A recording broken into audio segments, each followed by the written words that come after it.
out there, this is the AnYPony. Welcome to my spoiler-free review of The Life and Times of a Winning Pony by Changar Qordath. On entering May, this story and at the same time the so-called Winningverse that developed around it celebrates their 1-year anniversary. Well, counting the wild events evolving around the swinging and headstrong version of Cloudkicker to my favorite fanfictions at the moment, I decided to join in the celebratory mood and throw in my 2 bits in regards to this story. I personally came into contact with this story thanks to the art of InuHoshi-to-DarkPen on DeviantArts. I fell in love with her way of drawing ponies quite some time before getting into fanfictions. At some point he published the official cover of The Life and Times of a Winning Pony, and I finally realized that a lot of her drawings were in fact tributes to this particular fiction. At this point in time my interest in fanfictions had already been sparked, so I dove right into the novel and got hooked instantly. Now what kind of story are we talking about?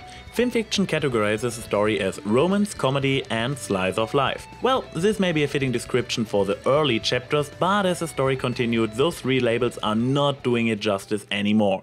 Calling The Life and Times of a Winning Pony slice of life is like saying the fandom is fond of derpy. By now the story of Cloudkicker's life went through more or less all categories FIMFiction has to offer.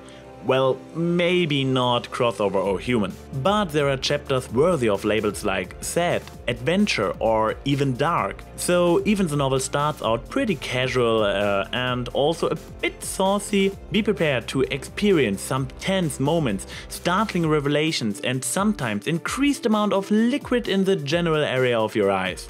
Another label this story is kind of missing in my eyes is alternate universe, but I have to admit this one is kind of tricky. On the one hand, Changar Qordath does a brilliant job presenting Equestria, its inhabitants, as well as their way of interacting with the environment very accurately to every detail true to the show.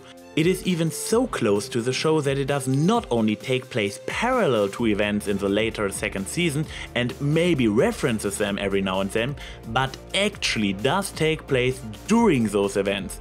The episode Hurricane Fluttershy in particular. On the other hand, this is very much not the MLP universe we know from the series. Elements like sexuality, relationships, drinking, job troubles, financial issues, brutal fighting, nasty diseases and even death are part of Cloudkicker's life. So it is more or less a mature or adult version of the otherwise child-friendly and rather uncomplicated world of multicolored ponies. Therefore you kind of could call the Winningverse alternative, even though it is depicting its world so accurate to the show. One aspect I should probably go into a bit deeper in the sense of red flagging is the mentioned sauciness. Especially in the earlier chapters there is quite an emphasis put on Cloudkicker's interest in sex, or as she likes to put it, she just likes banging. But to put every pony's concerns to rest, The Life and Times of a Winning Pony is not a clop fiction. At all. I would even go this far and say it is the opposite of a clop fiction. I guess this statement requires some explanation. A clop fiction usually focuses on a rather small group of characters, often enough only one couple, and the adult things they are doing. The time spent on a framework story-wise varies from non-existent to maybe half the story. Experts on this particular genre may correct me on this point. The actual main content of such stories usually consists of detailed descriptions of the actual act of certain human, or more precisely equine interactions.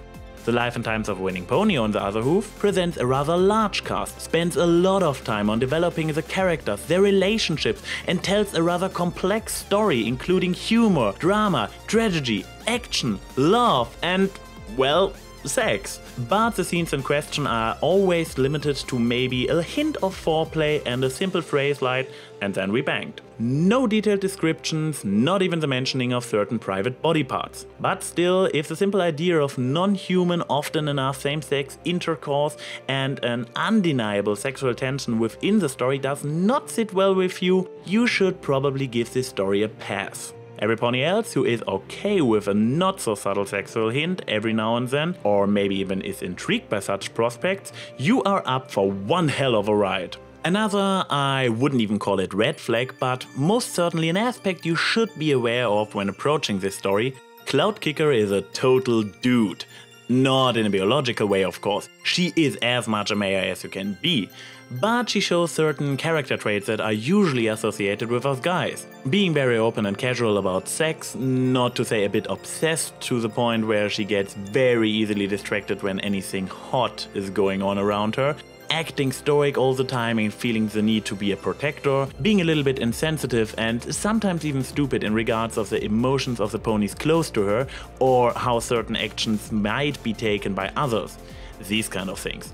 But if anything, this makes her, at least for her male fans like me, very relatable. The kind of stupid she pulls every now and then I pull all the time. The reader also gets very close to Cloudkicker thanks to the fact that the whole story is written out of her perspective. It is actually narrated directly by her. Even though the story is written in simple past, it is told from the very point in the plot it takes place. So whenever a surprising twist happens, Cloudkicker and consequently the reader are surprised as well. And there are quite a lot of twists. Chengar is one of those authors who like ending their chapters with total cliffhangers. Often enough the time until the new chapter gets released kills me. Well, even though this novel is, as mentioned before, one of my favorites, there are a few flaws I probably should address to justify calling this video a review and not just a reading recommendation. While the main cast of the story consists of background ponies and OCs, all the main 6 are present every now and then as well. And as with the world as a whole, Chengar's representation of them is in its core rather accurate to the show, but he interprets them in a somehow outlandish way. For example, I personally am not such a big fan of Fluttershy to begin with, but her Winningworth version is even worse in my eyes. She is apologizing all the time, even more sensitive than in the show and always on the edge of crying. This is actually a rather minor complaint considering how little, whatever the written word equivalent of screen time is, Fluttershy has, but I can imagine that Chengar's interpretation of one or two of the more known characters might not sit well with everybody. Another complaint would be that certain scenes have a tendency of dragging on for a bit too long. Especially tension-filled dialogue sometimes goes back and forth a bit too often. I know that this is not an unrealistic representation of such kind of arguments, but when I start thinking while reading, get to the point, damn it, this is not optimal. Even so, I have to admit that most of those scenes didn't bother me on my second read-through. So in the end, another rather small complaint, especially considering that whoever picks this story up is probably fine with reading for quite a while anyways. What brings me to my last thing I should probably warn you about. With right now over 200,000 words in 17 chapters, not even counting the side stories by Chengar himself, let alone the ones written by other authors, and being still far from completion, this is certainly one of the bigger fictions out there. Still far away from the colossal proportions of Fallout Equestria, but pretty big nonetheless. So far, Cloudkicker started to make progress on resolving some of the bigger issues she has to deal with. Also, the story is in a very climax-ish phase right now. Very big events are happening in Cloudkicker's life in the more recent chapters. I predict we still got quite a few chapters ahead of us. Changar Qordath told me that most of the plot had been sorted out since the time he was writing chapter 3, and that he has a definite ending in mind, which his story is building towards. So it is safe to say Chengar knows what he is doing and where he is going with his story. And he does a stunning job in world building. Often enough, he provides explanations for questions I ask myself about the official MLP universe, and many of the concepts he introduces in his stories already became part of my general headcanon. Why are all the members of the Royal Guard white or grey? Oh right, enchanted armors changing their colors for a more uniform look. How nasty is a feather flu? Ugh, Barry. Are the roots as a warrior society, as shown in Heartswarming Eve, still noticeable in the modern day Pegasus culture? Hell yes! Weather teams are still organized in military structure, tornado duty is an actual civil duty, and Pegasi still take very good care of their orphans. There is also one particular idea I totally fell in love with, but this one will be featured in my video AnYPony Asks number 4, so no need to talk about it right now.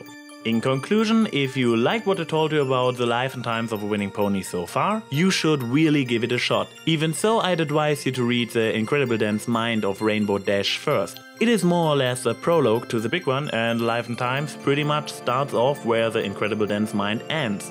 And the latter also works as a short story on its own, what makes it less intimidating to pick up. Links to both stories can be found in the description below. This is AnYPony saying see you soon. Feels like after all this time, you should have known we'd be here tonight, wondering where the past has gone, all the memories memories we lost when we moved on. Honestly, it hurts thinking about the way we were just you